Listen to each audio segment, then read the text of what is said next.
Olive trees are a sign of hope, peace and abundance. And whilst you will find them growing all over the Mediterranean, you can actually grow them here in our British climate. So today I'm visiting the Norfolk Olive Tree Company for some expert tips on keeping them green.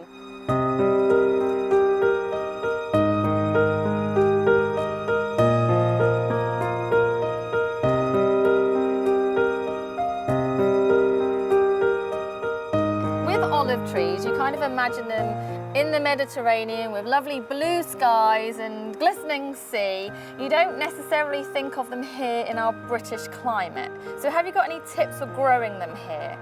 The first thing I'd say is just don't worry. We're used to seeing them in the summer holidays and it's 35-degree heat. Yes. They're used to incredibly long, harsh winters. The other glorious thing is that they're drought-proof. So you don't have to worry about watering them a lot through the summer months. Right. There's an olive tree over here that's got tiny, tiny fruit on.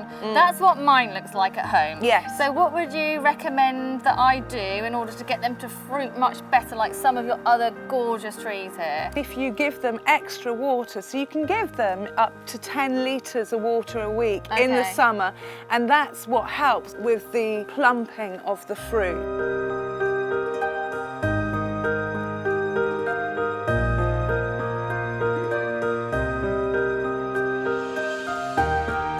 But of course, having an olive tree in your own space is going to create that kind of Mediterranean feel, isn't it?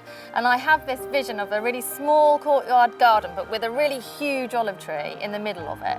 What can we add to that in order to create a lovely garden design that makes you feel like you're in the Mediterranean, gives you colour kind of all year? Things like rosemary, things like the silver thyme, even the curry plant has this exquisite all year long silvery colour.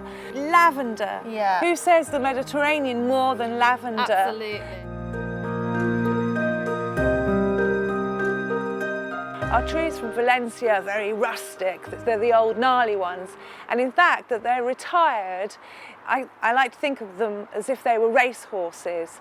So they don't yield enough fruit anymore to earn their keep on a farm, but they do very well on the ornamental market.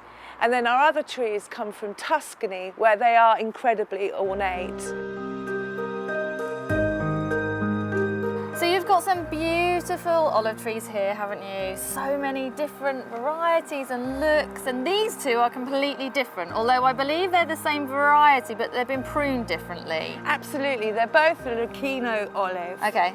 But what is different is exactly as you said, it's about how you prune, or how little or how much. Yeah. So this one's had very little pruning. It's a sort of a light formative prune. Yeah. So it's creating a much more shrub-like. Very much like my one at home, which I've done nothing to, and it looks like that, but it looks lovely. Absolutely, it's a lovely wild open crown head, beautiful.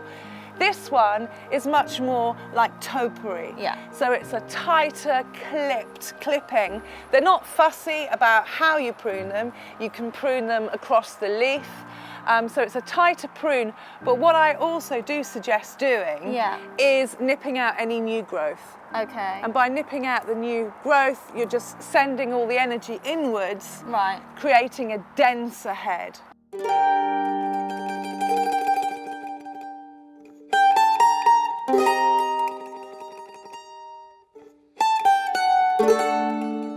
You've got trees here that have green olives on and black olives, and some trees that have green and black olives. So are olives green or are they black?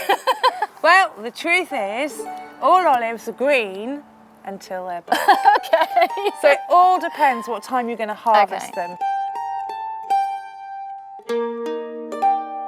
So if you fancy adding a touch of the med to your own garden, Antonia has shown us today just how you can do that, even in our British climate.